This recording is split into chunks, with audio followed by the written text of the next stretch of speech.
Hello friends, welcome to GDR law learning ಅಡ್ಡ.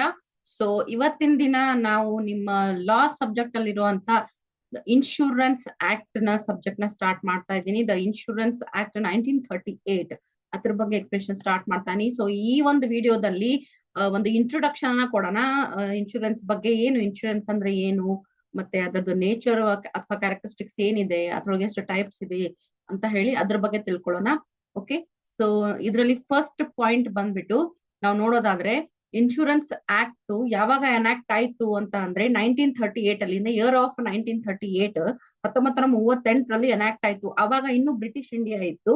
Okay, ನಮ್ಮ ಸ್ವಾತಂತ್ರ್ಯ ಆಗಿರ್ಲಿಲ್ಲ. 1938 ಅಲ್ಲಿ ಬ್ರಿಟಿಷ್ ಇಂಡಿಯಾ ಇತ್ತು. ಆ ಟೈಮ್ ಅಲ್ಲಿ ಏನಪ್ಪಾ ಅಂತಂದ್ರೆ ನಮ್ದು ಇನ್ಶೂರೆನ್ಸ್ ಆಕ್ಟ್ ಏನಾಯ್ತಪ್ಪ ಅಂದ್ರೆ ಎನಾಕ್ಟ್ ಆಯ್ತು.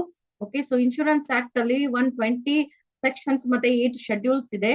ಕೆಲವೊಂದನ್ನ ಅದರಲ್ಲಿ ರಿಪೀಲ್ ಮಾಡಲಾಗಿದೆ. ಓಕೆ, ಟೋಟಲ್ ಎಷ್ಟು 120 ಸೆಕ್ಷನ್ಸ್ ಇದೆ, 8 ಶೆಡ್ಯೂಲ್ಸ್ ಇದೆ, ಬಟ್ ಅದರಲ್ಲಿ ಕೆಲವೊಂದನ್ನ ರಿಪೀಲ್ ಮಾಡಲಾಗಿದೆ. ಓಕೆ, ಸೊ ಈ ಪಾಯಿಂಟ್ ಅಂಡರ್ಸ್ಟ್ಯಾಂಡ್ ಆಯ್ತು ಅಂತ ತಿಳ್ಕೊತೀನಿ. ಸೊ ಜನರಲ್ ಆಗಿ ನಾವು ಇನ್ಶೂರೆನ್ಸ್ ಅಂದ್ರೆ ಏನು ಅಂತ ಹೇಳಿ ನೋಡ್ಬೇಕಾದ್ರೆ, ಇನ್ಶೂರೆನ್ಸ್ ಅಂದ್ರೆ ಏನು ಅಂತ ಹೇಳಿ ನಾವು ಯೋಚನೆ ಮಾಡೋದಾದ್ರೆ ಇಲ್ಲಿ ಏನ್ ಹೇಳ್ತೀವಿ, insurance is an arrangement by which a company or the state undertakes to provide a guarantee of compensation for specified loss, damage, illness or death in return for payment of a specified premium. So insurance ಅಂದ್ರೆ ಇಲ್ಲಿ ಏನ್ ಹೇಳ್ತಾರೆ, ಒಂದು arrangement ಅಂತ ಹೇಳ್ತಾರೆ. ಏನ್ arrangement ಅಂದ್ರೆ, ಒಂದು ಕಂಪನಿ ಅಥವಾ ಗವರ್ಮೆಂಟ್ ಕಡೆಯಿಂದ ಆಗಿರುವಂತ ಒಂದು ಅರೇಂಜ್ಮೆಂಟ್.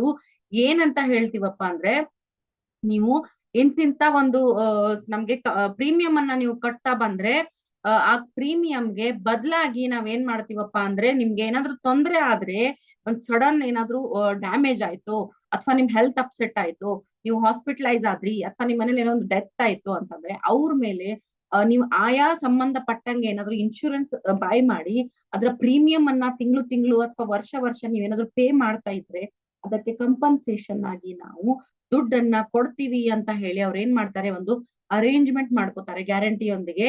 ಅದನ್ನ ನಾವು ಅಗ್ರಿಮೆಂಟ್ ಅಂತ ಕೂಡ ಕರಿತೀವಿ. ಓಕೆ, ಸೊ ಇನ್ಶೂರೆನ್ಸ್ ಏನಪ್ಪಾ ಅಂದ್ರೆ ಒಂದು ಅಗ್ರಿಮೆಂಟ್ ಅಂತ ಹೇಳ್ತೀವಿ. ಒಂದು ಗ್ಯಾರಂಟಿ ಕೊಡ್ತಾರೆ ಕಂಪನಿಯವರು, ಯಾರು ಇನ್ಶೂರೆನ್ಸ್ ತಗೊಳ್ತಾ ಇದಾರೋ ಇನ್ಶೂರೆನ್ಸ್ ಬಾಯರ್ಸ್ಗೆ ಒಂದು ಗ್ಯಾರಂಟಿಯನ್ನ ಕೊಡ್ತಾರೆ ಕಂಪನ್ಸೇಷನ್ಗೆ. ಏನು, ಸಡನ್ ಲಾಸ್ ಆದ್ರೆ, ಡ್ಯಾಮೇಜ್ ಆದ್ರೆ ಅದು ಸ್ಪೆಸಿಫೈಡ್ ಇರಬೇಕು. ಇವಾಗ ನಾನು ಫೈರ್ ಇನ್ಶೂರೆನ್ಸ್ ಅನ್ನ ತಗೊಂಡಿದ್ದೀನಿ ಅಂತ ಎಕ್ಸಾಂಪಲ್ ಇಟ್ಕೊಳ್ಳೋಣ. ನಂದೊಂದು ಶಾಪ್ ಇದೆ, ನನ್ನ ಶಾಪ್ ಮೇಲೆ, ನನ್ನ ಪ್ರಾಪರ್ಟಿ ಮೇಲೆ ನಾನು ಫೈರ್ ಇನ್ಶೂರೆನ್ಸ್ ತಗೊಂಡಿದ್ದೀನಿ. ಬಟ್ ನಾನ್ ಮನೆಯಲ್ಲಿ ಯಾರ್ದೋ ಒಬ್ರದ್ದು ಏನೋ ಪಕ್ಕದ ಮನೆಯವರಲ್ಲೇ ಯಾರೋ ಡೆತ್ ಆಗ್ಬಿಟ್ರು. ನಾನು ಹೋಗ್ಬಿಟ್ಟು ಅವ್ರ ಮನೇಲಿ ಡೆತ್ ಆಗಿದೆ, ಸೊ ನಾನು ಇನ್ಶೂರೆನ್ಸ್ ಪ್ರೀಮಿಯಂ ಕಟ್ಟಿದ್ದೀನಿ, ಅವ್ರಿಗೆ ನಾನು ದುಡ್ಡು ಕೊಡ್ಬೇಕು, ನೀವು ದುಡ್ಡು ಕೊಡಿ ಅಂದ್ರೆ ಅವ್ರು ಕೊಡಲ್ಲ. ಓಕೆ, ಸೊ ಇಲ್ಲಿ ಏನಾಗುತ್ತೆ, ಪರ್ಟಿಕ್ಯುಲರ್ ಯಾವ್ದಕ್ಕೋಸ್ಕರ ನೀವು ಪ್ರೀಮಿಯಂ ಕಟ್ತಿರೋ ಅದಕ್ಕೋಸ್ಕರ ನಿಮಗೆ ಅವ್ರು ಕಂಪನ್ಸೇಷನ್ ಕೊಡ್ತಾರೆ. So specified loss, specified damage, specified illness or specified death. Specified death ಅಂದ್ರೆ ಯಾವ ಮನುಷ್ಯನ ಮೇಲೆ ಇನ್ಶೂರೆನ್ಸ್ ಇದೆಯೋ ಆ ಮನುಷ್ಯನ ಡೆತ್ ಆದ್ರೆ ಅವರಿಗೆ ಕಂಪನ್ಸೇಟರಿ ಅಮೌಂಟ್ ಅವರ ಫ್ಯಾಮಿಲಿಯವರಿಗೆ ಸಿಗುತ್ತೆ. ಡೆತ್ ಪರ್ಸನ್ ಏನ್ ಸಿಗಲ್ಲ, ಫ್ಯಾಮಿಲಿ ಪರ್ಸನ್ಗೆ ಸಿಗುತ್ತೆ, ಅವ್ರಿಗೆ ಲಾಭ ಆಗುತ್ತೆ. ಓಕೆ, ಸೊ ಈ ರೀತಿಯಲ್ಲಿ ಏನಪ್ಪಾ ಅಂದ್ರೆ, ಗೌರ್ಮೆಂಟ್ ಬೇಸ್ಡ್ ಕಂಪನಿ ಆಗಿರ್ಬೋದು ಇನ್ಶೂರೆನ್ಸ್, ಅಥವಾ ಪ್ರೈವೇಟ್ ಕಂಪನಿ ಆಗಿರ್ಬೋದು, ಎಲ್ಲರದು ಸೇಮ್ ರೂಲ್ ಇದೆ. ಕಂಪನ್ಸೇಷನ್ ಕೊಡೋ ಗ್ಯಾರಂಟಿ ಕೊಡ್ತಾರೆ, ಅದ್ರ ಬದಲು ಪ್ರೀಮಿಯಂ ಬದಲು. ಆ ಕಂಪನ್ಸೇಷನ್ ಆಫ್ ಪ್ರೀಮಿಯಂ ಹೇಗಪ್ಪ ಅಂದ್ರೆ, ನೀವು ತಿಂಗಳು ಇಂತಿಷ್ಟು ಕಟ್ಟಬಹುದು, ಅಥವಾ ವರ್ಷ ಅಂತ ಇರ್ಬೋದು. ಎಷ್ಟು ನಿಮಗೆ ಕೆಪಾಸಿಟಿ ಇರುತ್ತೋ ಆ ಲೆವೆಲ್ ಅಲ್ಲಿ ನೀವು ಒಂದು ಪ್ರೀಮಿಯಂ ಅನ್ನ ಕಟ್ತಿರ್ತೀರಾ. ಅದೇ ಲೆವೆಲ್ ಅಲ್ಲಿ ನಿಮ್ಗೆ ಏನಪ್ಪಾ ರಿಟರ್ನ್ಸ್ ಕೂಡ ಬರುತ್ತೆ. ಓಕೆ, ಸೊ ಇದೇನು ರಿಕ್ವೈರ್ಮೆಂಟ್ ಏನಿದೆ ಇನ್ಶೂರೆನ್ಸ್ ನಾವು ಅಗ್ರಿಮೆಂಟ್ ಅಂತ ಇವಾಗಲೇ ಹೇಳಿದೆ, ಅಗ್ರಿಮೆಂಟ್ ತರ ಅಂತ. ಸೊ ಈ ಒಂದು ಅಗ್ರಿಮೆಂಟ್ ಏನಿದೆ ಇದು ಲಾ ಇಂದ ಎನ್ಫೋರ್ಸ್ ಮಾಡಬಹುದು. Okay, so it is enforceable by law. ಅದಕ್ಕೆ ಎನ್ಫೋರ್ಸೇಬಲ್ ಬೈ ಲಾ ಅಂದ್ರೆ ಅಗ್ರಿಮೆಂಟ್ಗೆ ನಮ್ಗೆ ಏನ್ ರಿಕ್ವೈರ್ಮೆಂಟ್ ಪೂರ್ತಿ ಆಗ್ಬೇಕು, ನಮ್ಮ ಇಂಡಿಯನ್ ಕಾಂಟ್ರಾಕ್ಟ್ ಆಕ್ಟ್ ನ ಸೆಕ್ಷನ್ 10 ನಲ್ಲಿ ಕೊಟ್ಟಿರುವಂತ ರಿಕ್ವೈರ್ಮೆಂಟ್ಸ್ ಏನಿದೆ, ಪ್ರಪೋಸಲ್ ಇರ್ಬೇಕು, ಆಫರ್, ಅಕ್ಸೆಪ್ಟೆನ್ಸ್, ಕಂಪಿಟೆನ್ಸಿ ಇರಬೇಕು, ಅವೆಲ್ಲ ಏನ್ ಪಾಯಿಂಟ್ಸ್ ಇದೆ ಅಲ್ಲ, ಅವೆಲ್ಲವೂ ಇಲ್ಲಿ ಫುಲ್ಫಿಲ್ ಆಗ್ಬೇಕು. ಈ ಒಂದು ಏನು ಇನ್ಶೂರೆನ್ಸ್ ಅಲ್ಲಿ ಫುಲ್ಫಿಲ್ ಆಗ್ಬೇಕು.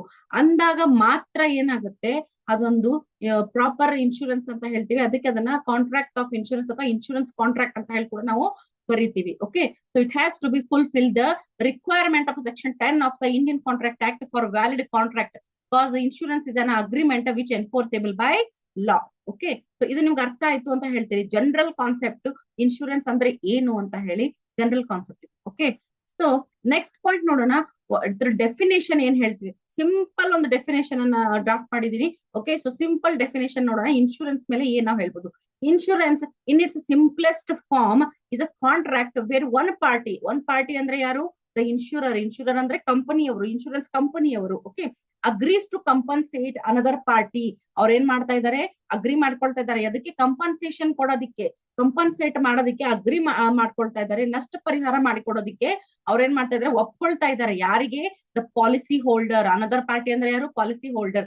ಪಾಲಿಸಿ ಹೋಲ್ಡರ್ ಅಂದ್ರೆ ಯಾರು ಖರೀದಿ ಮಾಡ್ತಾ ಇದಾರೆ ಪಾಲಿಸಿ? ಅವರು. ಇವಾಗ ಒಂದು ಕಂಪನಿ ಇದೆ, ಫಾರ್ ಎಕ್ಸಾಂಪಲ್ LIC. ನಿಮ್ಗೆ ಎಲ್ರಿಗೂ ಗೊತ್ತಿರ್ಬೋದು. LIC ಅಲ್ಲಿ ನಾನು ಹೋಗಿ ಇನ್ಶೂರೆನ್ಸ್ ಬೈ ಮಾಡ್ತಾ ಇದ್ದೀನಿ. ನಾನೊಂದು ಇನ್ಶೂರೆನ್ಸ್ ತಗೊಳ್ದೆ ಅಂದ್ರೆ ನಾನು policy holder, LIC company insurer. Okay, so ಅವ್ರೇನ್ ಮಾಡ್ತಾ ಇದಾರೆ? ನನಗೆ ಕಂಪನ್ಸೇಟ್ ಮಾಡೋದಕ್ಕೆ ನನಗೆ ಪ್ರಾಮಿಸ್ ಮಾಡ್ತಾ ಇದ್ದಾರೆ. ಯಾರಿಗೆ? Policy holder. ನಾನು ಯಾರು? Policy holder. Okay, for losses or damages caused by specific unforeseen events in exchange for regular premium payments. ಅಲ್ಲಿ ಏನ್ ಹೇಳ್ತಾ ಇದಾರೆ? ಅವರು ಪ್ರಾಮಿಸ್ ಮಾಡ್ತಾ ಇದಾರೆ. ಏನ್ ಪ್ರಾಮಿಸ್ ಮಾಡ್ತಾ ಇದಾರೆ? ನನಗೆ ಲಾಸ್ ನ ತುಂಬಿಕೊಡ್ತೀವಿ, ನಷ್ಟ ಪರಿಹಾರ ಮಾಡ್ಕೊಡ್ತೀವಿ ಸ್ಪೆಸಿಫಿಕ್ ಇವೆಂಟ್ಸ್ ಗೆ ಅಂತ ಹೇಳಿ ಏನ್ ಹೇಳ್ತಾ ಇದಾರೆ ನನಗೆ ಅವರು? ಅದ್ ಎದ್ರ ಬದಲಾಗಿ? ಪ್ರೀಮಿಯಂ ಬದಲಾಗಿ ರೆಗ್ಯುಲರ್ ಪ್ರೀಮಿಯಂ ನೀವು ಕಟ್ತಾ ಇರ್ಬೇಕು, ಪ್ರೀಮಿಯಂ ಪೇಮೆಂಟ್ಸ್ ನೀವು ಕಟ್ತಾ ಇರ್ಬೇಕು. ಅದ್ರ ಬದಲಿಗೆ ನಾವ್ ಏನ್ ಮಾಡ್ತೀವಪ್ಪ ಅಂದ್ರೆ ನಿಮ್ಗೆ ನಾವು ಒಂದು ಇದನ್ನ ತುಂಬಿಕೊಡ್ತೀವಿ, ಕಂಪನ್ಸೇಟ್ ಮಾಡ್ಕೊಡ್ತೀವಿ, ನಿಮ್ ನಷ್ಟ ಪರಿಹಾರ ತುಂಬಿಕೊಡ್ತೀವಿ ಅಂತ ಹೇಳಿ ನನಗೆ ಕಂಪನಿಯವರು ಹೇಳ್ತಾರೆ. Okay, so it essentially transfers the financial risk of a certain events from the individual to the insurer. So ಈ ಒಂದು ಏನ್ ಇನ್ಶೂರೆನ್ಸ್ ಪ್ಲಾನ್ ನಾವು ತಗೊಳ್ತೀವಲ್ಲ, ಇದೇನಾಗುತ್ತೆ? ಸಡನ್ ಆಗಿ ಒಂದು ಸರ್ಟನ್ ಇವೆಂಟ್ ಬಗ್ಗೆ ಒಂದು ರಿಸ್ಕ್ ಏನಿರುತ್ತೆ, ಫೈನಾನ್ಷಿಯಲ್ ರಿಸ್ಕ್ ಏನಿರುತ್ತೆ, ಆ ರಿಸ್ಕ್ ನ ಪಾಲಿಸಿ ಹೋಲ್ಡರ್ ಇಂದ ಇನ್ಶೂರರ್ ಮೇಲೆ ಟ್ರಾನ್ಸ್ಫರ್ ಆಗುತ್ತೆ. ಓಕೆ, ಇವಾಗ ನಾನು ಪಾಲಿಸಿ ಹೋಲ್ಡರ್ ಇದೀನಿ, ನನ್ನ ಹತ್ರ ತುಂಬಾ ಜಾಸ್ತಿ ಒಂದೇ ಸಾರಿ ಕೊಡೋಷ್ಟು ದುಡ್ಡು ಇರಲ್ಲ. ನಾನೇನೋ ಒಂದು ಇನ್ಸಿಡೆಂಟ್ ಮೇಲೆ ಅದೇ ಆಗ್ಲೇ ಎಕ್ಸಾಂಪಲ್ ಹೇಳ್ದಂಗೆ ನನ್ನೊಂದು ಶಾಪ್ ಇದೆ, ನನ್ನ ಶಾಪ್ ಬೆಂಕಿ ಬೀಳ್ಬಾರ್ದು ಅಂತ ನಾನು ಫೈರ್ ಇನ್ಶೂರೆನ್ಸ್ ಅನ್ನ ತಗೊಂಡಿದ್ದೀನಿ. ಅಂದ್ರೆ ಬೆಂಕಿ ಬಿದ್ರೆ ನನಗೆ ನಷ್ಟ ಪರಿಹಾರ ಬೇಕು ಅಂತ ಫೈರ್ ಇನ್ಶೂರೆನ್ಸ್ ತಗೊಂಡಿದ್ದೀನಿ. ನಾನು ಫೈರ್ ಇನ್ಶೂರೆನ್ಸ್ ತಗೊಂಡು ನಾನು ಪ್ರೀಮಿಯಂ ತುಂಬ್ತಾ ಇದ್ದೀನಿ. ಅದ್ರ ಇಂತಿಷ್ಟು ಪ್ರೀಮಿಯಂ ಅಂತ ಹೇಳಿ ತಿಂಗಳು ಅವ್ರು ಫಿಕ್ಸ್ ಮಾಡಿರ್ತಾರೆ.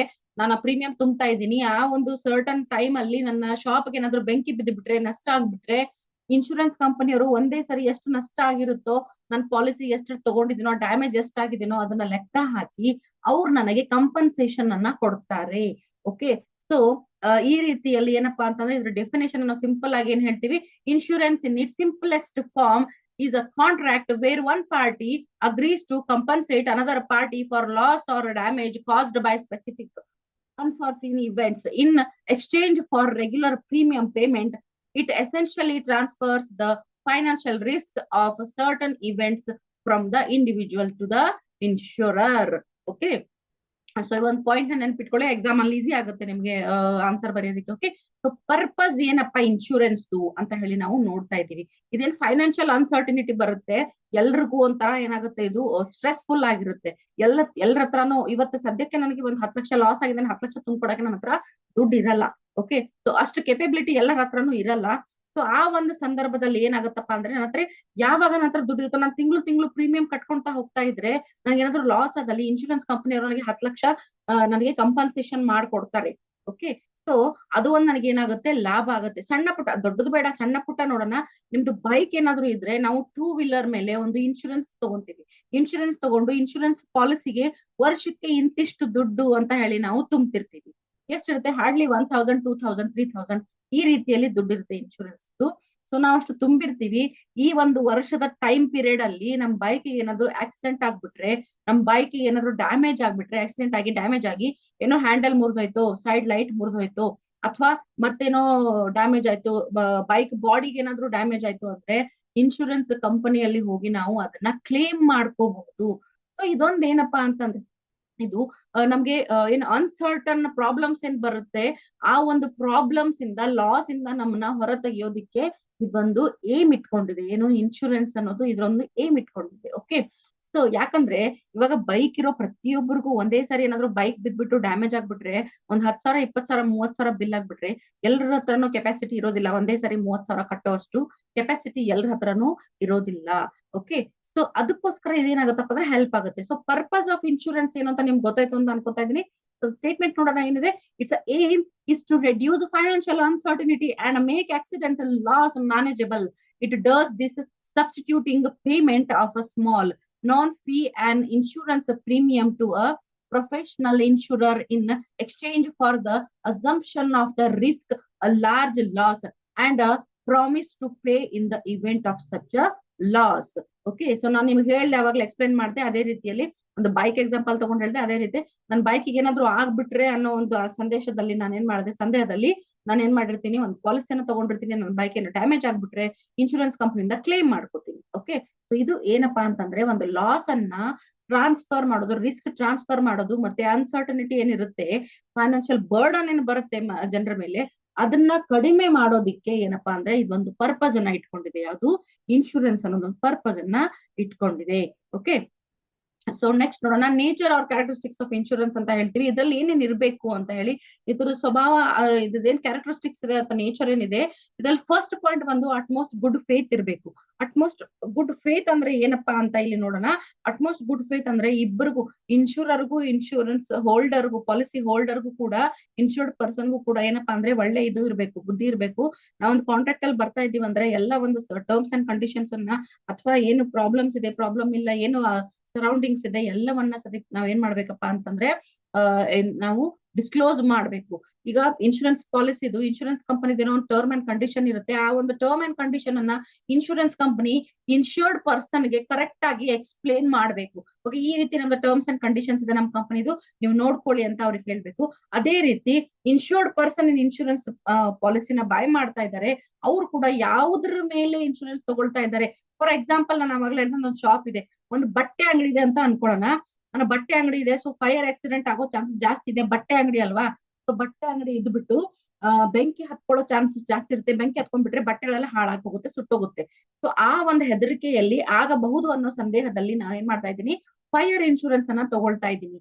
ಫೈರ್ ಇನ್ಶೂರೆನ್ಸ್ ಅನ್ನ ತಗೊಳ್ಬೇಕಾದ್ರೆ ನನ್ನ ಅಂಗಡಿ ಅಕ್ಕ ಪಕ್ಕದಲ್ಲಿ ಯಾವ ರೀತಿ ಅಂಗಡಿಗಳಿವೆ, ಅದರಿಂದ ಏನಾದ್ರೂ ಬೆಂಕಿ ಹತ್ಕೊಳ್ಳೋ ಸಂಭಾವನೆ ಇದೆಯಾ, ಅಥವಾ ಏನಾದ್ರೂ ಟ್ರಾನ್ಸ್ಮಿಟರ್ ಏನಾದ್ರು ಅಲ್ಲಿ ಇದೆಯಾ, ಎಲೆಕ್ಟ್ರಿಕ್ ಪೋಲ್ಸ್ ಏನಾದ್ರು ಇದೆಯಾ, ಆ ಬೆಂಕಿ ಹತ್ಕೊಳ್ಳೋ ಅಥವಾ ಏನಾದ್ರು ಕಟ್ಟಿಗೆ ಅಂಗಡಿ ಇದೆಯಾ, ಆ ರೀತಿಯಲ್ಲಿ ಏನೇನ್ ನನಗಿರುತ್ತೆ ಸುತ್ತಮುತ್ತ ಎಲ್ಲವನ್ನು ನಾನು ಸತ್ಯವಾಗಿ ಅಲ್ಲಿ ಇನ್ಶೂರೆನ್ಸ್ ಕಂಪನಿಗೆ ಹೇಳ್ಬೇಕಾಗುತ್ತೆ.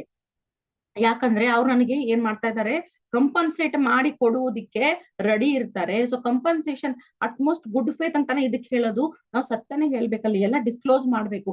ಇವಾಗ ಒಂದ್ ವೇಳೆ ನಾನೇನಾದ್ರು ಇನ್ಶೂರೆನ್ಸ್ ಪಾಲಿಸಿ ತಗೊಳ್ತಾ ಇದ್ದೀನಿ, ನನ್ನ ಶಾಪ್ ನ ಪಕ್ಕದಲ್ಲಿನೇ ಒಂದು ವೆಲ್ಡಿಂಗ್ ಶಾಪ್ ಇದೆ, ಐರನ್ ವೆಲ್ಡಿಂಗ್ ಮಾಡ್ತಿರ್ತಾರೆ ನೋಡಿದ್ರಲ್ವಾ, ಅಲ್ಲ ವೆಲ್ಡಿಂಗ್ ಮಾಡ್ಬೇಕಾದ್ರೆ ಅದು ಸ್ಪಾರ್ಕ್ಸ್ ಬರ್ತಾ ಇರುತ್ತೆ, ಬೆಂಕಿ ಕಿಡಿ ಸಿಡಿತಾ ಇರುತ್ತೆ. ಓಕೆ, ಸೊ ಅದರದೊಂದು ಶಾಪ್ ಇದೆ, ಆ ಕೆಲಸದೊಂದು ಶಾಪ್ ಇದೆ.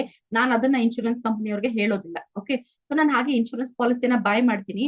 ಇನ್ಶೂರೆನ್ಸ್ ಪಾಲಿಸಿನ ಬೈ ಮಾಡಿ ನಾನು ಪ್ರೀಮಿಯಂ ತುಂಬಿದ ಮೇಲೆ ನನ್ನ ಶಾಪ್ಗೆ ಬೆಂಕಿ ತಗಲುತ್ತೆ. ಅದರಿಂದ ಆ ವೆಲ್ಡಿಂಗ್ ಶಾಪಿನ ಏನು ಬೆಂಕಿ ಇತ್ತು, ಆ ಕಿಡಿಯಿಂದ ನನ್ನ ಬಟ್ಟೆಗಳಿಗೆ ಬೆಂಕಿ ಹತ್ಕೊಂಡು ನನ್ನ ಶಾಪ್ ಎಲ್ಲ ಸುಟ್ಟು ಹೋಗುತ್ತೆ. ಆವಾಗ ನಾನು ಅದ್ರ ಕ್ಲೇಮ್ ಮಾಡಿದ್ರೆ ಇನ್ಶೂರೆನ್ಸ್ ಕಂಪನಿಯವರು ವೆರಿಫೈ ಮಾಡ್ತಾರೆ.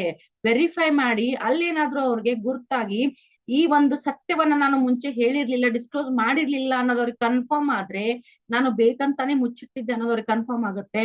ಆ ಒಂದು ಸಂದರ್ಭದಲ್ಲಿ ಅವ್ರು ನನಗೆ ಕ್ಲೇಮ್ ನ ಕಂಪ್ಲೀಟ್ ಆಗಿ ಕೊಡದೇನೆ ಇರಬಹುದು, ಹೌದಲ್ವಾ. ಸೊ ಅದಕ್ಕಾಗಿ ಇಲ್ಲೇನಾಗುತ್ತೆ, ಅಟ್ಮೋಸ್ಟ್ ಗುಡ್ ಫೇತ್ ಇರ್ಲೇಬೇಕು. ಸೊ ಸೆಕೆಂಡ್ ಪಾಯಿಂಟ್ ಇರುತ್ತೆ ಇಂಡೆಮ್ನಿಟಿ, ನಷ್ಟ ಪರಿಹಾರ. ನಷ್ಟ ಪರಿಹಾರ ಮಾಡೋದಕ್ಕೋಸ್ಕರನೇ ನಾವು ಇನ್ಶೂರೆನ್ಸ್ ಪ್ರೀಮಿಯಂ ಅನ್ನ ತುಂಬ್ತಾ ಇರ್ತೀವಿ. ಪಾಲಿಸಿ ಹೋಲ್ಡರ್ ಆಗಿರೋ ನಾವುಗಳು ಏನ್ ಮಾಡ್ತೇವೆ, ನಮಗಾಗೋ ನಷ್ಟ ಪರಿಹಾರವನ್ನ ತುಂಬಿ ಕೊಡೋದಿಕ್ಕೆ ನಾವೇನ್ ಮಾಡ್ತಾ ಇರ್ತೀವಿ, ಪ್ರೀಮಿಯಮ್ಸ್ ಅನ್ನ ತುಂಬ್ತಾ ಇರ್ತೀವಿ. ಸೊ ನಮ್ಗೆ ನಷ್ಟ ಪರಿಹಾರ ತುಂಬಾ ಇಂಪಾರ್ಟೆಂಟ್ ಆಗುತ್ತೆ. ಇಂಡೆಮ್ನಿಟಿ ಇಲ್ದೇನೆ ಈ ಒಂದು ಪಾಲಿಸಿಯನ್ನ ನಾವು ಯಾರು ಬಾಯ್ ಮಾಡಕ್ಕೆ ರೆಡಿ ಇರಲ್ಲ. ಸೊ ಇಂಡೆಮ್ನಿಟಿ ಇದ್ದಾಗ್ಲೇ ನಾವೇನ್ ಮಾಡ್ತೀವಿ, ಇನ್ಶೂರೆನ್ಸ್ ಅನ್ನ ಪಾಲಿಸಿನ ನಾವು ಬಾಯ್ ಮಾಡ್ತಾ ಇರ್ತೀವಿ. ಓಕೆ, ಸೊ ಇವೆರಡರದ್ದು ಒಂದು statement ನೋಡ್ಬಿಡೋಣ. utmost good faith. Insurance contracts are based on the principle of utmost good faith, requiring both the insurer and policyholder to disclose all relevant information honestly and completely. This ensures a fair assessment of risks and determines the term and conditions of the contract. Okay, so ನಿಮ್ಗೆ ಅರ್ಥ ಆಯ್ತು ಅನ್ಕೊಳ್ತಾ ಇದ್ದೀನಿ, explain ಮಾಡಿದ್ದೀನಿ utmost good faith. Okay, so indemnity ನೋಡೋಣ. The fundamental principle of insurance is indemnity, aiming to restore the policyholder to the same financial position as before the occurrence of the insured event. The insurance contract intends to compensate the policyholder for the actual loss suffered up to the policy limits. Okay. So ನಾನು ಏನ್ ಹೇಳಿದೆ, ನಷ್ಟ ಪರಿಹಾರ, indemnity ಅಂದ್ರೆ ನಷ್ಟ ಪರಿಹಾರ ಮಾಡ್ಕೊಡೋದಕ್ಕೆ ನಾವು ಪಾಲಿಸಿನ ಖರೀದಿ ಮಾಡ್ತೀವಿ. ಸೊ ಆ ಒಂದು ನಮ್ಗೆ ಏನು ಪ್ರಿನ್ಸಿಪಲ್ ಇದೆ, ಇಂಡೆಮ್ನಿಟಿ ಪ್ರಿನ್ಸಿಪಲ್ ಏನಿದೆ, ಅದೊಂದು ಫುಲ್ಫಿಲ್ ಆಗೋದಕ್ಕೆ ನಾವು ಇನ್ಶೂರೆನ್ಸ್ ಅನ್ನ ಬೈ ಮಾಡ್ತೀವಿ. ಸೊ ಇನ್ಶೂರೆನ್ಸ್ ಕಂಪನಿ ಅವ್ರು ಏನ್ ಮಾಡ್ತಾರಪ್ಪ ಅಂದ್ರೆ ನಮಗೆ ಕಂಪನ್ಸೇಟ್ ಮಾಡ್ಕೊಡ್ತಾರೆ. ಇನ್ಶೂರೆನ್ಸ್ ಇನ್ಸಿಡೆಂಟ್ ಇವೆಂಟ್ ಏನಿದೆ ಅಕ್ಯೂರ್ ಆಗೋಕಿನ ಮುಂಚೆ, ಆ ಘಟನೆ ಸಂಭವಿಸೋಕಿನ ಮುಂಚೆ ನಮ್ಮ ಒಂದು ನಷ್ಟ ಆಗದೆ ಇರುವಾಗ ನಮ್ಮ ಪ್ರಾಪರ್ಟಿ ಹೇಗಿತ್ತೋ ಅದನ್ನ ಮತ್ತೆ ರೀಬಿಲ್ಟ್ ಮಾಡೋದಿಕ್ಕೆ ನಮಗೆ ಸಹಾಯ ಮಾಡ್ತಾರೆ. ಸೊ ಅದೇ ನಮ್ಗೆ ಇಂಡೆಮ್ನಿಟಿ ಪ್ರಿನ್ಸಿಪಲ್ ಅನ್ನ ಹೇಳೋದು. ಓಕೆ. ಸೊ ಇಲ್ಲೇನಾಗುತ್ತೆ, ನಮಗೆ ಲಾಸ್ ಏನ್ ನಾವು ಸಫರ್ ಆಗಿರ್ತೀವಿ ಅದನ್ನ ಪಾಲಿಸಿ ಲಿಮಿಟ್ಸ್ ವರೆಗೂ, ಇವಾಗ ಒಂದ್ ವೇಳೆ ಏನಾದ್ರು ಪಾಲಿಸಿ ಲಿಮಿಟ್ಸ್ ಅಂತ ಇಲ್ಲೊಂದು ಹೈಲೈಟ್ ಮಾಡಿದ್ದಾರೆ, ಅದನ್ನು ಇವಾಗ ಹೇಳ್ಬಿಡ್ತೀನಿ, ಮತ್ತೆ ಮರ್ತ್ ಬಿಡೋದ್ ಬೇಡ. ಓಕೆ. ಪಾಲಿಸಿ ಲಿಮಿಟ್ಸ್ ಏನಂದ್ರೆ, ನಾನೊಂದ್ 2 ಲಕ್ಷ ರೂಪಾಯಿ ಪಾಲಿಸಿ ಮಾಡಿಸಿದೀನಿ. ಓಕೆ. ನಾನು 2 ಲಕ್ಷ ರೂಪಾಯಿ ಪಾಲಿಸಿ ಮಾಡಿಸಿ ತಿಂಗಳಿಗೆ 2,000 ನಾನು ಪ್ರೀಮಿಯಂ ತುಂಬ್ತೀನಿ ಅಂತ ನಾನು ಕಂಪನಿಯವ್ರಿಗೆ ಹೇಳಿರ್ತೀನಿ. ಒಂದ್ ವರ್ಷ ಅಥವಾ 2 ವರ್ಷದವರೆಗೆ ನಾನು ತುಂಬ್ತೀನಿ ಅಂತ ಹೇಳಿರ್ತೀನಿ. ಓಕೆ. ಸೊ ಒಂದ್ 2 ಲಕ್ಷದ ಪಾಲಿಸಿ ಇರುತ್ತೆ. ಆ 2 ಲಕ್ಷದ ಪಾಲಿಸಿನ ನಾನು ನನ್ನ ಪ್ರಾಪರ್ಟಿ, ನನ್ನ ಶಾಪ್ ಮೇಲೆ ಮಾಡಿದೀನಿ ಅಂತ ಅನ್ಕೊಳ್ಳೋಣ, ಫೈರ್ ಇನ್ಶೂರೆನ್ಸ್ ಅಲ್ಲಿ ಅಂತ ಅನ್ಕೊಳ್ಳೋಣ. ಓಕೆ. ಸೊ ಫೈರ್ ಇನ್ಶೂರೆನ್ಸ್ ಅಲ್ಲಿ ನಾನು ಪಾಲಿಸಿ ಮಾಡಿದೀನಿ, 2 ಲಕ್ಷ ರೂಪಾಯಿದು ನಾನು ಮಾಡಿಸಿದೀನಿ. ಫೈರ್ ಇನ್ಸಿಡೆಂಟ್ ಆಯ್ತು, ಆಗಿ ನನಗೆ ಲಾಸ್ ಆಗಿದ್ದು 10 ಲಕ್ಷ. ನನ್ನ ಪಾಲಿಸಿ ಇರೋದು 2 ಲಕ್ಷ. ಅಂದ್ರೆ ನನಗೆ ಇನ್ಶೂರೆನ್ಸ್ ಕಂಪನಿ ಅವರೇನು 10 ಲಕ್ಷ ಕಂಪನ್ಸೇಟ್ ಮಾಡ್ಕೊಡ್ತಾರ ನಂಗೆ ನಷ್ಟ ಆಗಿದ್ 10 ಲಕ್ಷ ಅಂತ ಹೇಳಿ? ಇಲ್ಲ, ಸಾಧ್ಯನೇ ಇಲ್ಲ. ನಾನು ಎಷ್ಟು ಲಿಮಿಟೆಡ್ ಪಾಲಿಸಿ ತಗೊಂಡಿದ್ದೀನೋ ಅಷ್ಟು ಮಾತ್ರ ಅವ್ರನ್ನ ಕಂಪನ್ಸೇಟ್ ಮಾಡಿ ಕೊಡ್ತಾರೆ. ಹೆಚ್ಚಿನದನ್ನ ಅವ್ರು ಕಂಪನ್ಸೇಟ್ ಮಾಡಿ ಕೊಡುವುದಿಲ್ಲ. ಯಾಕಂದ್ರೆ ಹೆಚ್ಚಿನ ಅಮೌಂಟ್ಗೆ ನಾನು ಪ್ರೀಮಿಯಂ ತುಂಬಿರುವುದಿಲ್ಲ, ಹೌದಲ್ವಾ? ನಾನು ಎಷ್ಟು ಪ್ರೀಮಿಯಂ ತುಂಬಿದೇನೋ, ಯಾವ ಲಿಮಿಟ್ಗೆ ಪಾಲಿಸಿ ತಗೊಂಡಿದ್ದೇನೋ ಅದಕ್ಕೆ ಮಾತ್ರ ಅವ್ರು ನನಗೆ ಕಂಪನ್ಸೇಟ್ ಮಾಡಿ ಕೊಡ್ತಾರೆ. ಓಕೆ. ಸೊ ನಾನು 2 ಲಕ್ಷ ಪ್ರೀಮಿಯಂ ತಗೊಂಡಿದ್ರೆ ನನಗೆ 2 ಲಕ್ಷದ ನಷ್ಟನ ಪೂರ್ತಿ ಮಾಡ್ಕೊಡ್ತಾರೆ. 10 ಲಕ್ಷ ತಗೊಂಡಿದ್ರೆ 10 ಲಕ್ಷ ಪೂರ್ತಿ ಮಾಡ್ಕೊಡ್ತಾರೆ. ನಾನು 2 ಲಕ್ಷ ತಗೊಂಡು 10 ಲಕ್ಷಕ್ಕೆ ನೀವು ಕಂಪನ್ಸೇಟ್ ಮಾಡ್ಬೇಕು ಅಂದ್ರೆ ಅವ್ರು ಮಾಡುವುದಿಲ್ಲ, ಅದು ಅವರ ಜವಾಬ್ದಾರಿ ಆಗಿರುವುದಿಲ್ಲ, ಯಾಕಂದ್ರೆ ನಾನು ಅದಕ್ಕೆ ಪ್ರೀಮಿಯಂ ಕಟ್ಟಿರೋದಿಲ್ಲ. ಓಕೆ. ಸೊ ಇದೊಂದು ಪಾಯಿಂಟ್ ಅರ್ಥ ಮಾಡ್ಕೊಳ್ಳಿ. ನೆಕ್ಸ್ಟ್ ಏನಂತಂದ್ರೆ, ರಿಸ್ಕ್ ಟ್ರಾನ್ಸ್ಫರ್ ಆಗುತ್ತೆ. ಇನ್ಶೂರ್ಡ್ ಪರ್ಸನ್ ಇಂದ, ಪಾಲಿಸಿ ಹೋಲ್ಡರ್ ಇಂದ ಇನ್ಶೂರರ್ ಮೇಲೆ ರಿಸ್ಕ್ ಟ್ರಾನ್ಸ್ಫರ್ ಆಗುತ್ತೆ. ಯಾಕಂದ್ರೆ ನಾವು ಪ್ರೀಮಿಯಂ ತುಂಬ್ತಾ ಇರ್ತೀವಿ, ನನ್ನ ಶಾಪ್ ಇದೆ ಬೆಂಕಿ ಹತ್ಕೊಳುತ್ತೆ ಅನ್ನೋ ಭಯದಲ್ಲೇ ನಾನು ಪ್ರೀಮಿಯಂ ತುಂಬ್ತಾ ಇದ್ದೀನಿ, ನಾನು ಇನ್ಶೂರೆನ್ಸ್ ತಗೊಂಡಿದ್ದೀನಿ. ಸೊ ಯಾವಾಗ್ಲೂ ಇನ್ಸಿಡೆಂಟ್ ಆಗಬಹುದು, ಆಗದೆಲೇನೂ ಇರಬಹುದು. ಓಕೆ. ಆಗ್ಲಿಲ್ಲ ಅಂದ್ರೆ ತುಂಬಾ ಒಳ್ಳೇದು. ಆಗ್ಬಿಟ್ರೆ ಅಲ್ಲಿ ನಾನು ಅಮೌಂಟ್ ಏನಾದ್ರು ತುಂಬಿದ್ದು 2 ಲಕ್ಷಕ್ಕೆ ನಾನು ಪ್ರೀಮಿಯಂ, ನಾನು ಇನ್ಶೂರೆನ್ಸ್ ತಗೊಂಡು ನನ್ನ ಇನ್ಸಿಡೆಂಟ್ ಆಯ್ತಪ್ಪ ಅಂದ್ರೆ ನಾನು ಒಂದು 10,000 20,000 ಏನಾದ್ರು ತುಂಬಿರ್ತೀನಿ. ಬಟ್ ಅವ್ರು ನನಗೆ 2 ಲಕ್ಷ ಇನ್ಶೂರೆನ್ಸ್ ನನಗೆ ಕವರ್ ಮಾಡಿ ಕೊಡ್ಬೇಕಾಗತ್ತೆ. ಅದು ಇನ್ಶೂರೆನ್ಸ್ ಕಂಪನಿಯ ಪಾಲಿಸಿ ಆಗಿದೆ, ಹೌದಲ್ವಾ?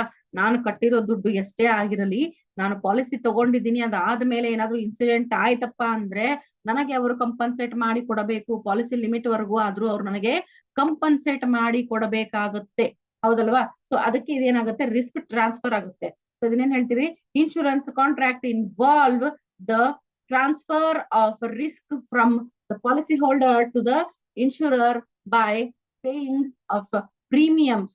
The policy holder transfer the financial responsibility of covering losses arising from specified risks to the insurer. So ಏನಾಗುತ್ತೆ, ಪಾಲಿಸಿ ಹೋಲ್ಡರ್ ಏನ್ ಮಾಡ್ತಾರೆ, ಇಲ್ಲಿ ಫೈನಾನ್ಷಿಯಲ್ ರಿಸ್ಕ್ ಏನಾಗುತ್ತೆ, ಆ ಒಂದು ರಿಸ್ಕ್ ಅನ್ನ, ರೆಸ್ಪಾನ್ಸಿಬಿಲಿಟಿಯನ್ನ ಏನು ಇನ್ಶೂರರ್ ಮೇಲೆ ಟ್ರಾನ್ಸ್ಫರ್ ಮಾಡ್ತಾರೆ, ಪ್ರೀಮಿಯಂ ತುಂಬುವ ಮೂಲಕ ಟ್ರಾನ್ಸ್ಫರ್ ಮಾಡ್ತಾರೆ ಅಂತ ಹೇಳ್ತಾ ಇದ್ದಾರೆ. Okay. Good. So next point ನೋಡೋಣ, ಕಂಡೀಷನಲ್ ಕಾಂಟ್ರಾಕ್ಟ್. ಇಲ್ಲಿ ಕಂಡೀಷನಲ್ ಕಾಂಟ್ರಾಕ್ಟ್ ಇರುತ್ತೆ. ಓಕೆ. ಸೊ ಇಲ್ಲಿ ಕಂಡೀಷನ್ಸ್ ಇರುತ್ತೆ. ಕಂಡೀಷನ್ಸ್ ಇದ್ದಾಗಲೇ ಅದೊಂದು ಕಾಂಟ್ರಾಕ್ಟ್ ಆಗೋದು. ಏನು ಕಾಂಟ್ರಾಕ್ಟ್ ಅಪ್ಪ ಅಂತಂದ್ರೆ, ಕಂಡೀಷನ್ಸ್ ಅಂದ್ರೆ ಆಬ್ಲಿಗೇಷನ್ಸ್ ಇರುತ್ತೆ. ಇನ್ಶೂರರ್ದು ಆಬ್ಲಿಗೇಷನ್ ಏನು, ದುಡ್ಡು ಕಟ್ಟಬೇಕು. ಏನು ಪ್ರಾಬ್ಲಮ್ ಆದ್ರೆ, ಏನಾದ್ರು ಇನ್ಸಿಡೆಂಟ್ ಆದ್ರೆ, ಅಕ್ಯೂರ್ ಆದ್ರೆ, ನಾವು ಯಾವ ಇನ್ಸಿಡೆಂಟ್ ಬಗ್ಗೆ ಹೆದರಿಕೆ ಇಟ್ಕೊಂಡು ನಾವು ಪಾಲಿಸಿಯನ್ನ ಖರೀದಿ ಮಾಡಿರ್ತೀವೋ, ಆ ಒಂದು ಇನ್ಸಿಡೆಂಟ್ ಆಗ್ಬಿಟ್ರೆ ಅವರ ಇನ್ಶೂರರ್ದೇನೋ ಆಬ್ಲಿಗೇಷನ್ ಇರುತ್ತೆ, ಅವರ ದುಡ್ಡನ್ನ ಪೇ ಮಾಡ್ಬೇಕು, ನನಗೆ ಕಂಪನ್ಸೇಟ್ ಮಾಡಿ ಕೊಡಬೇಕು. ಅದೇ ರೀತಿಯಲ್ಲಿ ಪಾಲಿಸಿ ಹೋಲ್ಡರ್ದೇನೋ ಆಬ್ಲಿಗೇಷನ್ ಇರುತ್ತೆ, ಇವರು ಪ್ರೀಮಿಯಂ ಅನ್ನ ಸರಿಯಾದ ರೀತಿಯಲ್ಲಿ ಕಟ್ಟಬೇಕು, ಹೌದಲ್ವಾ? ಎಲ್ಲಾ ಪ್ರೀಮಿಯಂ ಅನ್ನ ಸರಿಯಾದ ರೀತಿಯಲ್ಲಿ ಕಟ್ಟಬೇಕು. ನೀವು ಪ್ರೀಮಿಯಮ್ಮೇ ಕಟ್ಟಲ್ಲ, ಪಾಲಿಸಿ ಮಾಡಿಸ್ಬಿಟ್ಟು ಪ್ರೀಮಿಯಮ್ಮೇ ಕಟ್ಟಿಲ್ಲ, ಆಮೇಲೆ ಇನ್ಸಿಡೆಂಟ್ ಆಯ್ತಂತ ಹೇಳಿ ಹೋಗ್ಬಿಟ್ಟು ನನಗೆ ಕವರೇಜ್ ಮಾಡ್ಕೊಡಿ, ನಂದು ನಷ್ಟ ಪರಿಹಾರ ಮಾಡ್ಕೊಡಿ ಅಂದ್ರೆ ಇನ್ಶೂರೆನ್ಸ್ ಕಂಪನಿಯವರು ಬರಲ್ಲ ಅದಕ್ಕೆ. ಯಾಕಂದ್ರೆ ಪ್ರೀಮಿಯಮೇ ತುಂಬಿರಲ್ಲ, ಅಲ್ಲಿ ನಿಮ್ಮ ಪರ್ಫಾರ್ಮೆನ್ಸ್ ಆಗಿರಲ್ಲ, ನಿಮ್ಮ ಪಾರ್ಟ್ ಆಫ್ ಪರ್ಫಾರ್ಮೆನ್ಸ್ ನೀವು ಮಾಡಿಲ್ಲ ಅಂದ್ರೆ ಅವ್ರು ಅದಕ್ಕೆ ಲಿಯಬಲ್ ಆಗುವುದಿಲ್ಲ. ಓಕೆ. ಸೊ ಕಂಡೀಷನಲ್ ಕಾಂಟ್ರಾಕ್ಟ್ ಇರುತ್ತೆ. ಸೊ ಈ ಸ್ಟೇಟ್ಮೆಂಟ್ ನೋಡೋಣ. An insurance contract is a conditional in nature. The insurer's obligation to pay a claim is triggered by the occurrence of the insured event as specified in the policy. The policy holder must fulfill the conditions and obligations stated in the contract to be eligible for coverage. Okay. So ಈ point ಕೂಡ explain ಮಾಡ್ತೀನಿ, ಇದನ್ನ ಹೇಳಿಲ್ಲ ನಾನು. Conditions ಏನೇನು ನಿಮ್ದು mention ಆಗಿರುತ್ತೆ ಪಾಲಿಸಿಯಲ್ಲಿ, ಅದನ್ನ ನೀವು ಎಲಿಜಿಬಲ್ ಅಂದ್ರೆ ಕವರೇಜ್ಗೆ ನೀವು ಎಲಿಜಿಬಲ್ ಇರ್ತೀರಾ ಅದನ್ನ ಪೂರ್ತಿ ಮಾಡಿದ್ರೆ ಅಂತ ಹೇಳ್ತಾ ಇದ್ದಾರೆ. ಸೊ ಇದು ಒಂದು ಪಾಯಿಂಟ್ ಬರುತ್ತೆ. ಒಂದ್ ವೇಳೆ ಅದೇ ಹೇಳಿದ್ನಲ್ಲ ಅವಾಗ್ಲೇ, ಶಾಪ್ ಅಲ್ಲಿ ಏನಾದ್ರು ಬೆಂಕಿ ತಾಗ್ಬಿಟ್ರೆ, ನಾನು ನನ್ನ ಅಂಗಡಿ ಪಕ್ಕದಲ್ಲಿ ವೆಲ್ಡಿಂಗ್ ಶಾಪ್ ಇದೆ ಅಂತ ನಾನು ಹೇಳಿರಲ್ಲ ಇನ್ಶೂರೆನ್ಸ್ ಕಂಪನಿಯವರಿಗೆ, ವೆರಿಫೈ ಮಾಡಿದಾಗ ಅವ್ರಿಗೆ ಗೊತ್ತಾತಂದ್ರೆ ಅವರ ಕಂಡೀಷನಲ್ ಕಾಂಟ್ರಾಕ್ಟ್ ಅಲ್ಲಿ ಏನಿದೆ, ಅಟ್ಮೋಸ್ಟ್ ಗುಡ್ ಫೇತ್ ಇರಬೇಕು, ಸತ್ಯ ಹೇಳ್ಬೇಕು, ಡಿಸ್ಕ್ಲೋಸ್ ಮಾಡ್ಬೇಕು, ರಿಲೇಟೆಡ್ ಫ್ಯಾಕ್ಟ್ಸ್ ನೆಲ್ಲ ಡಿಸ್ಕ್ಲೋಸ್ ಮಾಡ್ಬೇಕಂತ ಇದೆ. ಬಟ್ ನಾನ್ ಹೇಳಿರಲ್ಲ, ಮುಚ್ಚಿಟ್ಟಿರ್ತೀನಿ. ಆವಾಗ ಏನಾಗುತ್ತೆ, ಅವ್ರು ವೆರಿಫೈ ಮಾಡಿದಾಗ ನಾನು ಮೋಸ ಮಾಡಿದ್ದೀನಿ ಅಂತ ಗೊತ್ತಾಗುತ್ತೆ. ಸೊ ನಾನು ಆ ಕವರೇಜ್ಗೆ ಎಲಿಜಿಬಲ್ ಇರುವುದಿಲ್ಲ. ಓಕೆ, ಸೊ ಅವ್ರು ಪೇ ಮಾಡಲ್ಲ. ಎಲಿಜಿಬಲ್ ಇದ್ರೆ, ನಾನು ಮೊದ್ಲೇ ಹೇಳಿದ್ರೆ ಅದರ ಪ್ರಕಾರ ನನ್ನ ಪ್ರೀಮಿಯಂ ಡಿಸೈಡ್ ಆಗುತ್ತೆ. ಅದರ ಯಾವ್ದು ಡೇಂಜರಸ್ ಲೆವೆಲ್ ಏನಿದೆ ಅಂದ್ರೆ ಇನ್ಶೂರೆನ್ಸ್ ನಾವು ತಗೊಳ್ಬೇಕಾದ್ರೆ ಆ ಒಂದು ಇನ್ಸಿಡೆಂಟ್ ಆಗುವ ಒಂದು ಏನು ಹಂತ ಅಥವಾ ಏನೋ ಒಂದು ಸಂಭವನೀಯ ಎಷ್ಟು ಇದೆ ಅನ್ನೋದರ ಮೇಲೆ ನಮ್ಮ ಪ್ರೀಮಿಯಂ ಡಿಸೈಡ್ ಆಗುತ್ತೆ. ಬಹಳ ಕಡಿಮೆ ಚಾನ್ಸ್ ಇದ್ರೆ ಕಡಿಮೆ ಪ್ರೀಮಿಯಂ ಇರುತ್ತೆ, ಬಹಳ ಜಾಸ್ತಿ ಚಾನ್ಸಸ್ ಇದ್ರೆ ಜಾಸ್ತಿ ಪ್ರೀಮಿಯಂ ಇರುತ್ತೆ. ಓಕೆ, ಸೊ ಅದರ ಮೇಲೆ ನಮ್ಮ ಏನು ಎಲಿಜಿಬಿಲಿಟಿ, ಕವರೇಜ್ಗೆ ಎಲಿಜಿಬಿಲಿಟಿ ಡಿಸೈಡ್ ಆಗುತ್ತೆ. ಓಕೆ, ಸೊ ಕಂಡೀಷನ್ಸ್ ಇರುತ್ತೆ, ಕಂಡೀಷನಲ್ ಕಾಂಟ್ರಾಕ್ಟ್. ಓಕೆ, ಸೊ ಇದಾಯ್ತಾ. ನೆಕ್ಸ್ಟ್ ಪಾಯಿಂಟ್ ನೋಡೋಣ, ಕಾಂಟ್ರಾಕ್ಟ್ ಆಫ್ ವೇಜರ್ ಅಂತ ಹೇಳ್ತೀವಿ. ವೇಜರ್ ಅಂತ ಅಂದ್ರೆ ಇದೊಂಥರ ಏನು ಪಂದ್ಯ ಇದ್ದಂಗೆ, ಬಾಜಿ ಇದ್ದಂಗೆ, ಯಾರ ಮಧ್ಯೆ, ಇನ್ಶೂರರ್ ಮಧ್ಯೆ ಮತ್ತೆ ಪಾಲಿಸಿ ಹೋಲ್ಡರ್ಸ್ ಮಧ್ಯೆ. ಓಕೆ, ಇದೊಂಥರ ಬಾಜಿ ಇದ್ದಂಗೆ, ಯಾರ್ ಗೆಲ್ತಾರೋ ಗೊತ್ತಿಲ್ಲ.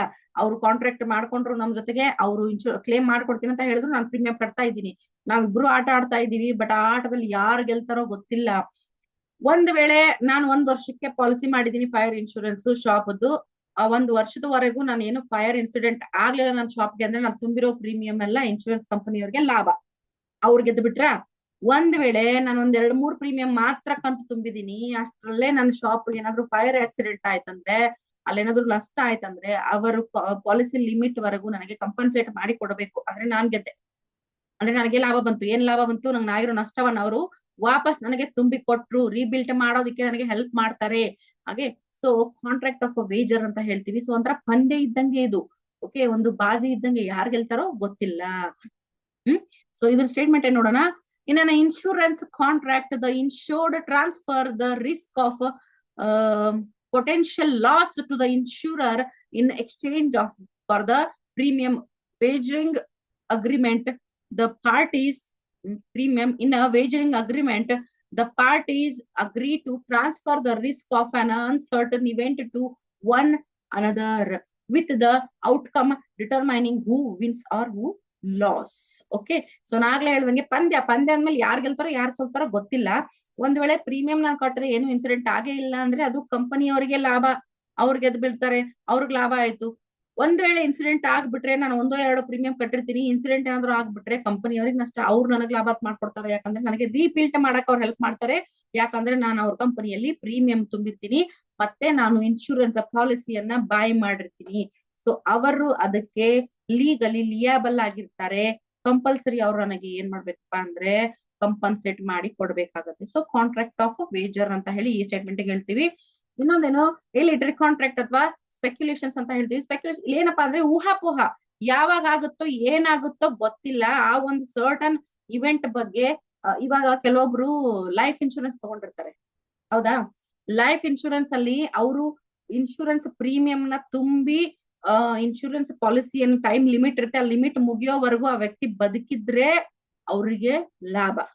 ಇನ್ಶೂರೆನ್ಸ್ ಟೈಮ್ ಲಿಮಿಟ್ ಮುಗಿಯೋಕಿನ ಮುಂಚೆನೆ ವ್ಯಕ್ತಿ ಸತ್ತೋಗ್ಬಿಟ್ರೆ ಅವ್ರ ಪರಿವಾರದವ್ರಿಗೆ ಲಾಭ. ಓಕೆ, ಸೊ ಇಲ್ಲಿ ಯಾವ ಇನ್ಸಿಡೆಂಟ್ ಏನಾಗುತ್ತೆ, ಯಾವಾಗ ಆಗುತ್ತೆ ಅಂತ ಹೇಳಕ್ ಬರಲ್ಲ.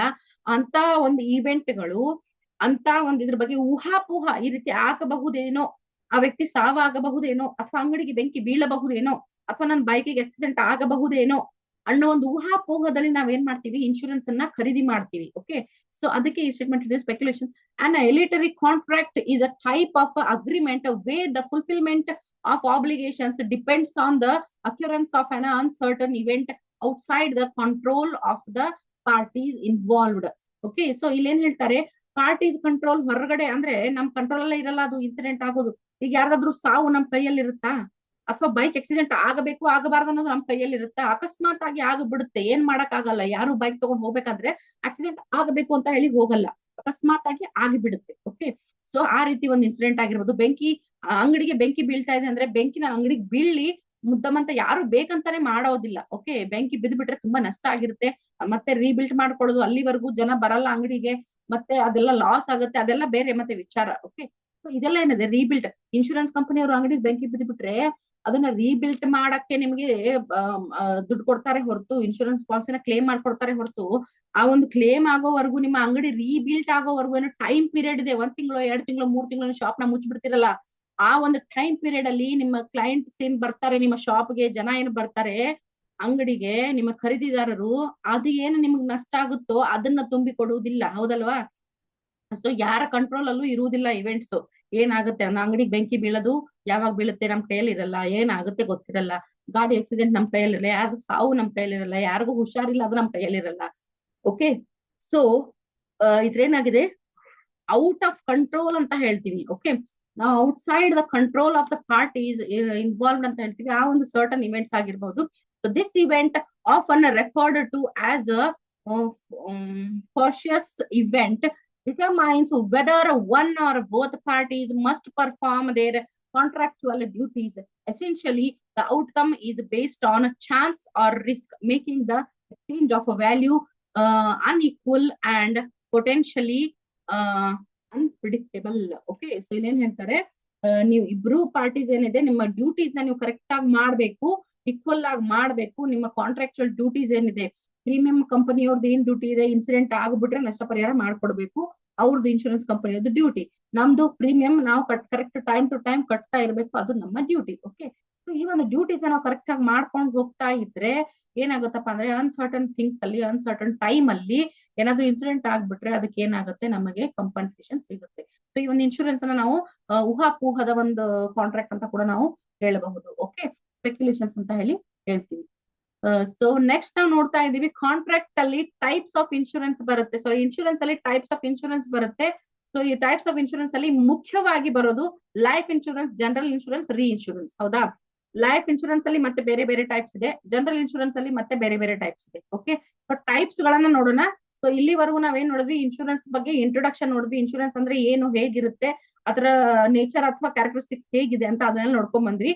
ಸೊ ಟೈಪ್ಸ್ ಆಫ್ ಇನ್ಶೂರೆನ್ಸ್ ಅಲ್ಲಿ ಲೈಫ್ ಇನ್ಶೂರೆನ್ಸ್, ಜನರಲ್ ಇನ್ಶೂರೆನ್ಸ್ ಮತ್ತೆ ರೀ ಇನ್ಶೂರೆನ್ಸ್ 3 ತರ ಬರುತ್ತೆ. ಅದರಲ್ಲಿ ಲೈಫ್ ಇನ್ಶೂರೆನ್ಸ್ ಅಲ್ಲಿ ಯಾವ್ಯಾವ ಬರುತ್ತೆ ಅಂದ್ರೆ, term life insurance, endowment plans, unit linked insurance policy, whole life insurance policy, money back policy, retirement insurance policy ಮತ್ತೆ ಚೈಲ್ಡ್ ಲೈಫ್ ಇನ್ಶೂರೆನ್ಸ್ ಪಾಲಿಸಿ ಅಂತ ಬರುತ್ತೆ. ಇವಾಗ ಮತ್ತೇನೇನೋ ಬೇರೆ ಬೇರೆ ತರ ಎಲ್ಲ ಪಾಲಿಸೀಸ್ ಎಲ್ಲ ಬರ್ತಾ ಇದೆ.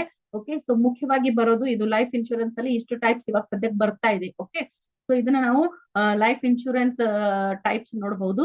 Okay, so types of general insurance ಅಲ್ಲಿ ಹೋದ್ರೆ, ಫೈರ್ ಇನ್ಶೂರೆನ್ಸ್ ಮುಖ್ಯವಾಗಿ, marine insurance, health insurance, motor vehicle insurance, cattle insurance, crop insurance, burglary insurance, ಮತ್ತೆ ಇದು ಬಿಟ್ಟು ಬೇರೆ ಬೇರೆ ತುಂಬಾನೇ ಇನ್ಶೂರೆನ್ಸ್ ಗಳೆಲ್ಲ ಬರ್ತಾ ಇದೆ ಇವಾಗ. ಜನರಲ್ ಇನ್ಶೂರೆನ್ಸ್ ಅಲ್ಲಿ ಲಿಮಿಟ್ಸೇ ಇಲ್ಲ, ಅಷ್ಟೊಂದು ಇನ್ಶೂರೆನ್ಸ್ ಬರ್ತಾ ಇದೆ ಜನರಲ್ ಇನ್ಶೂರೆನ್ಸ್ ಅಲ್ಲಿ.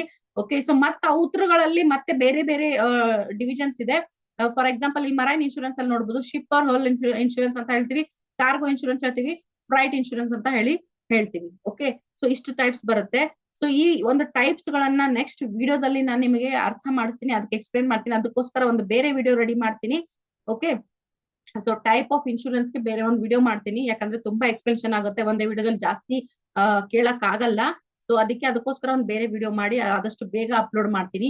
ಇಲ್ಲಿವರೆಗೂ ವಿಡಿಯೋ ನಿಮ್ಗೆ ಅರ್ಥ ಆಗಿದೆ ಅನ್ಕೋತಾ ಇದ್ದೀನಿ, ಇನ್ಶೂರೆನ್ಸ್ ಕಾನ್ಸೆಪ್ಟ್ ನಿಮ್ಗೆ ಅರ್ಥ ಆಗಿದೆ ಅನ್ಕೋತಾ ಇದ್ದೀನಿ.